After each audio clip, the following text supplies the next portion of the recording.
안녕하십니까. 여수 MBC 뉴스투데이입니다. 보통 인삼하면 금산이나 풍기를 떠올리실 텐데요. 순천 주암에서도 품질이 뛰어난 6년산 인삼이 생산돼 농가의 새로운 특화 작목으로 떠오르고 있습니다. 박민주 기자가 다녀왔습니다. 주암호를 바라보며 넓게 펼쳐진 인삼밭. 가을 인삼 수확이 한창입니다. 트랙터가 지나간 자리마다 속살을 드러낸 6년산 인삼이 가득합니다. 크고 잔뿌리가 많은 주암 인삼은 뷰와 토질이 좋아 향이 진하고 품질이 뛰어난 것으로 평가받고 있습니다. 인근 주암호의 안개도 생육을 높여주는 효과를 주고 있습니다. 주암 때문에 생겨가지고 다른 작물은 손해를 많이 보는데 우리 인삼만큼은 이슬을 많이 먹어가지고 그 간 좋은 양처럼 이렇게 인삼의 혜택을 보고 있고, 또 두 번째는 토질이 좋아가지고 산들이 아주 이렇게 색깔이 좋고. 인삼은 일반 밭작물보다 5배 이상 소득이 높아 순천 주암에서만 30헥타가 재배되고 있습니다. 잔류 농약 검사를 거쳐 안정성이 검증된 주암 인삼은 이달부터 본격적으로 담배인삼공사에 계약 출하됩니다. 올해는 17톤가량이 생산돼 7억여 원의 판매고를 올릴 것으로 전망됩니다. 때문에 순천시도 주암 인삼을 특화하는 작업을 진행하고 있습니다. FTA 등 무역 자유화에 대응할 수 있는 특화 작목으로서 인삼 재배에 적극 지원하고 있으며 우리 시의 특산품으로 적극 육성토록 하겠습니다. 지난 1995년부터 본격적으로 재배돼 꽃을 피운 순천 주암 인삼. 농가의 대체 특화 작목으로 새롭게 주목받고 있습니다. MBC 뉴스 박민주입니다. 올해 고흥지역 유자 생산량이 크게 늘어날 것으로 예상됩니다. 고흥군은 별다른 태풍 피해가 없었고 일조량도 좋아 올해 유자 생산량이 지난해보다 20에서 30% 증가한 최대 6,800여 톤을 기록할 것으로 예상된다고 밝혔습니다. 고흥지역 유자 수확은 다음 달 초부터 시작됩니다. 재정이 열악한 광역자치단체 교부세가 불리하게 교부되지 않아야 한다는 지적이 제기됐습니다. 최근 전라남도가 주최한 교부세 제도 개선 토론회에서 김금용 전라남도 예산 담당관은 교부세의 합리적 배분 기준을 정하는 것은 필요하지만 재정 여건이 열악한 도가 받아야 할 교부세를 줄여 재정 여건이 나은 광역시의 몫을 늘려주는 방식은 제도의 취지에 맞지 않는다며 신중한 접근을 요구했습니다. 전라남도는 지난달 정부의 지방교부세 제도 개편안에 문제가 있다며 7개 도와 연계해 개선 건의문을 행정자치부에 전달했습니다. 사업비 6조 원 규모의 묘도 항만 재개발 사업의 기본 윤곽이 나왔습니다. 지역 발전에 대한 기대감과 환경 오염 등에 대한 우려가 교차하는 가운데 오는 2017년부터 본격적인 공사가 시작됩니다. 권남기 기자입니다. 광해항만의 준설토를 모아둔 매립장. 이곳에 앞으로 10여 년에 걸쳐 항만 재개발이 이뤄집니다. 해양수산부와 사업 시행자인 가칭 묘도 항만 에너지허브는 묘도 매립장 312만 제곱미터, 축구장 430개 넓이에 석유와 화학제품 저장소, 산업단지, 발전소 등을 조성할 계획으로 오는 2029년까지 6조 1,511억 원이 투입됩니다. 16,500명의 신규 고용 창출이 기대되며 총 9조 4,300억 원의 생산 유발 효과가 발생될 것입니다. 사업자 측은 묘도가 여수 국가산단과 광양제철소 등 주요 산업시설의 중심부에 있어 입지가 좋은 점을 우선 꼽았습니다. 이곳에 첨단 신소재 산업단지 등을 조성하면 항만 물동량이 늘어나고 지역경제 활성화에 도움이 될 것이라는 겁니다. 하지만 입주 업체가 결정되지 않은 상황에서 고용 창출과 같은 경제적 효과를 예단하긴 어렵다는 지적도 있습니다.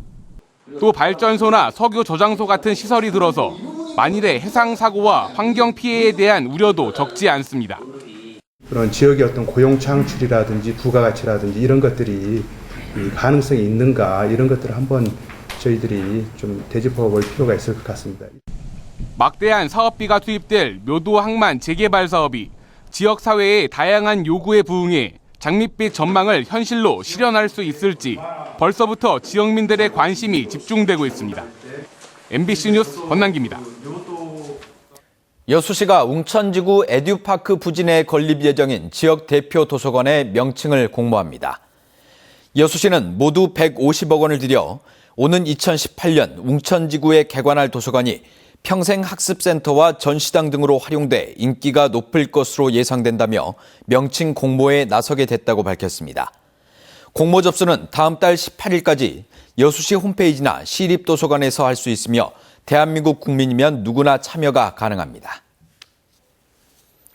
순천시와 다문화가족 지원센터가 오는 17일 순천 제1대학교 운동장에서 다문화가족 한마음 문화축제를 개최합니다. 이번 행사는 지역에 거주하는 처녀 세대의 다문화 가족이 한자리에 모여 상호 친목을 다지고 가족관계 증진과 갈등 해소에도 도움을 줄 것으로 기대됩니다. 또 부대 행사로 전통 의상 체험과 다문화 가족 여성들의 사진 작품 등이 전시됩니다. 완도군이 군정 발전 계획을 주민들 손에 맡기는 실험을 시작했습니다. 이 지역의 미래 모습을 주민들의 꿈속에서 찾아보자는 겁니다. 양현승 기자가 취재했습니다. 완도군의 12개의 섬 주민들이 한자리에 모였습니다. 청소년 30명과 완도 바다를 지키고 있는 60여 명으로 모두 향후 완도군의 발전 방향을 구상할 임무가 주어졌습니다. 내일 당장 실현이 안 되더라도 5년, 10년 뒤에 실현될 수도 있습니다. 예산 문제와 실현 가능성을 먼저 생각하고 사업을 제시하는 공무원 대신 지역민들의 창의력으로 발전 방향을 만들자는 겁니다.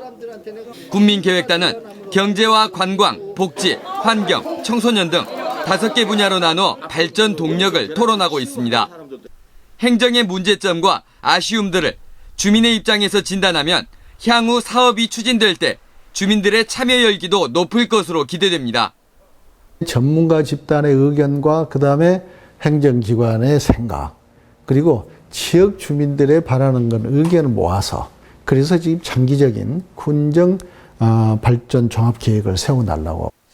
공무원들이 계획을 짠 뒤 지역민에게 통보하던 방식에서 탈피한 완도군의 새로운 실험. 완도 지역민들이 꿈꾸는 미래는 다음 달 말 완도군청에 제출될 예정입니다. MBC 뉴스 양현승입니다. 한빛원전에서 역대 최대 규모의 방사능 방제 훈련이 열렸습니다.